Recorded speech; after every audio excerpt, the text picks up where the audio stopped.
Per partes je veľmi zaujímavé pravidlo. Je to z latinčiny a slovenský preklad je po častiach. Čo sa udeje, keď máte veľmi veľa úloh a nestíhate?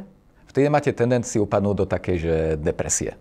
Prečo? Veď nestíhate. A tým pádom rozhodnete sa všetko zahodiť a ísť robiť úplne niečo iné. Len toto vôbec nepomáha.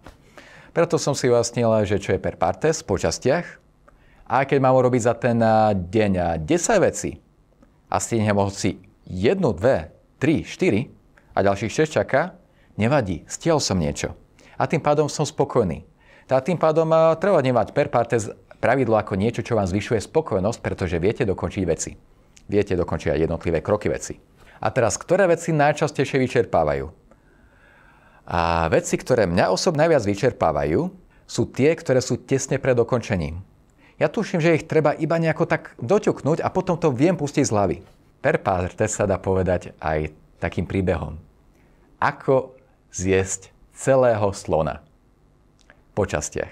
A tým pádom aj napríklad, keď mám niečo veľmi dlhé, ktoré má trvať týždeň, 2, pokiaľ každý deň si urobím maličkú časť, tiež som naďalej motivovaný, lebo mám dobrý pocit, že som sa posunul.